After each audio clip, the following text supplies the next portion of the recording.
போதைப் பொருள் வழக்கில் நடிகர் ஸ்ரீகாந்த் சிக்கியது எப்படி என்ற தகவல் கிடைத்திருக்கிறது. இது கடந்த 17ஆம் தேதி சென்னை நுங்கம்பாக்கத்தில் உள்ள ஒரு பாரில் பிரதீப் என்பவருக்கும் பிரசாந்த் என்பவருக்கும் இடையே அடிதடி மோதல் ஏற்பட்டிருக்கிறது.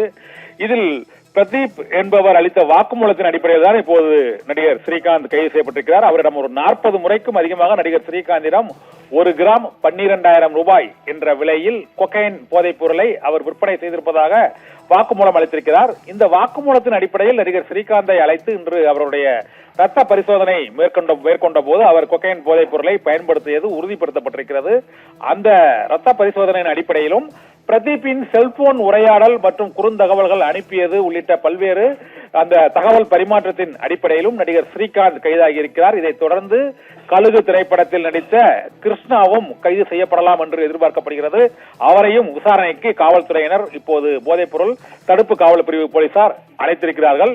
இந்த வழக்கில் A1 பிரதீப், A2 கானா நாட்டைச் சேர்ந்த ஜான் என்ற போதைப்பொருள் வியாபாரி, A3 நடிகர் ஸ்ரீகாந்த் என A1, A2, A3 ஆகியவர்கள் முதல் தகவல் அறிக்கையில் பதிவு செய்யப்பட்டுள்ள அந்த குற்றம் சாட்டப்பட்டவர்களின் பட்டியலையும் இப்போது போதைப்பொருள் தடுப்பு காவல் பிரிவு போலீசார் வெளியிட்டிருக்கிறார். நடிகர் ஸ்ரீகாந்த் A3 ஆக சேர்க்கப்பட்டிருக்கிறார் இந்த வழக்கில். மேலும் ஜிபே மூலமாக 4,72,000 ரூபாய் வரை கொடுத்து போதைப் பொருளை நடிகர் ஸ்ரீகாந்த் வாங்கியதற்கான அந்த ஸ்கிரீன்ஷாட், அந்த செல்போனில் உள்ள ஆதாரங்களும் இப்போது கைப்பற்றப்பட்டிருக்கிறது.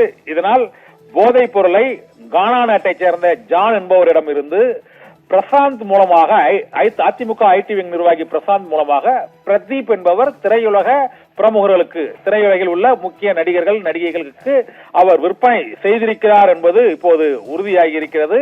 இந்த பிரச்சனை தொடர்பாக ஏற்கனவே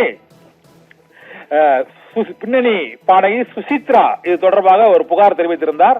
அந்த புகாரின் அடிப்படையிலும் காவல்துறையினர் விசாரணை நடத்தி வருகிறார்கள். அவரும் சினிமா பாட்டிகளில் திரையுலக பிரமுகர்கள் பலர் இந்த போதைப் பொருளை பயன்படுத்துகிறார்கள் என்று சுசித்ரா கூறிய புகாரின் அடிப்படையிலும் இந்த விசாரணை நடத்தப்பட்ட போது பிரதீப்பிடம் பெற்ற வாக்குமூலத்தின் அடிப்படையில் தமிழகத்தைச் சேர்ந்த பிரபல நடிகர் ஸ்ரீகாந்த் கைது செய்யப்பட்டிருக்கிறார். இவரை தொடர்ந்து அடுத்தடுத்து கழுகு திரைப்படத்தில் நடித்த கிருஷ்ணா மற்றும் பல்வேறு நடிகர் நடிகைகளும் இந்த கொக்கைன் போதைப் பொருளை வாங்கி பயன்படுத்தியது கண்டுபிடிக்கப்பட்டு அவர்களும் கைதாக கூடும் என தெரிகிறது. நிகிதா.